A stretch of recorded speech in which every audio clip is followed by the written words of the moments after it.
Good evening, everybody. I had the privilege, but also the very high, tall task of following up Preston. I think that was incredible, motivating for myself as a current law student, and I know motivating for my fellow peers and colleagues over here to my left. But I did want to thank you guys for being here tonight. Thank you to Evangeline for putting on this conference. Thank you to the advisory board. Thank you to the students who volunteered to put on the type of event that I know motivates my folks, the speakers to my left, every day in the legal profession, which is encouraging people of color, encouraging those who are underrepresented to enter the legal profession, to have hope, and to pursue a career in the law. As Preston mentioned, I'm a third-year law student at Boston College Law School. Over the past year, I just had the privilege of finishing up my annual term as a national chair for the National Latina and Latino Law Students Association.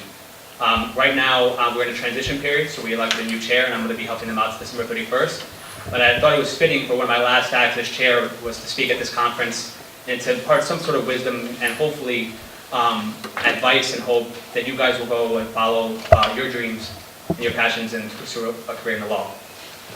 The National Latino Law Student Association, very briefly, is a national nonprofit organization similar to NDPLC, but not as old, that was formed in 1996 by 4 law students in California who had a vision of connecting Hispanic law students across the country. Today now it serves over 115 chapters at law schools across the country, and our goal is pretty simple. It's advancing a national network of Hispanic law students to pursue and be successful careers in legal academia, practice, and public service. Now, how does that tie into the bigger picture?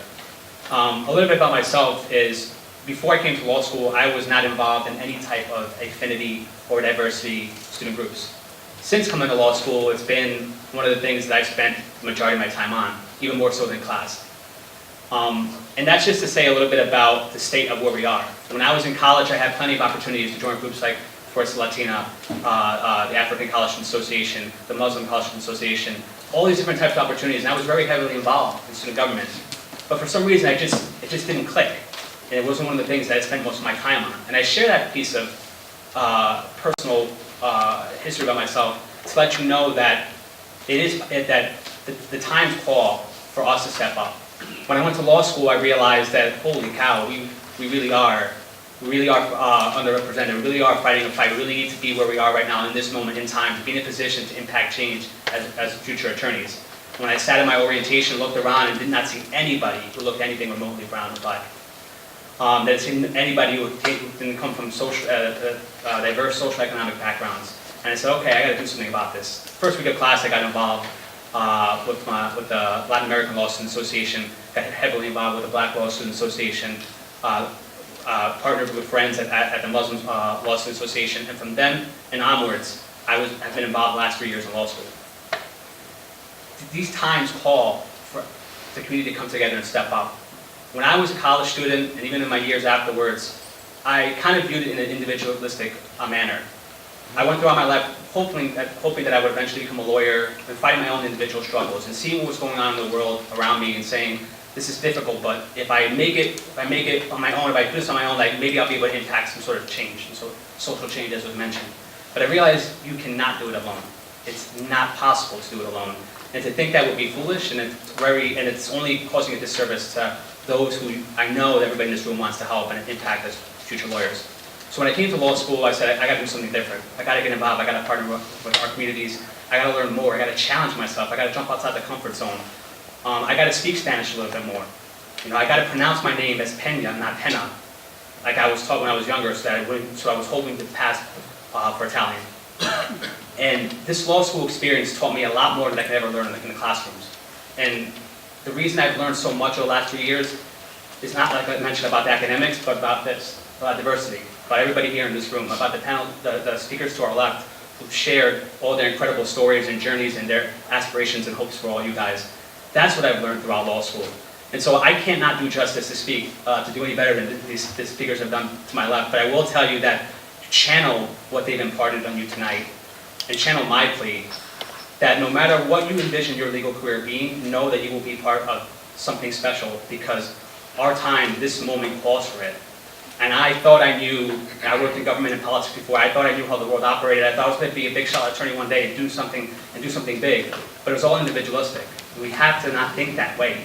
I know everybody has a different path on how we're going to get to law school, how you're going to apply, how you're going to achieve the goals that you want to achieve and get into the school you want to get into.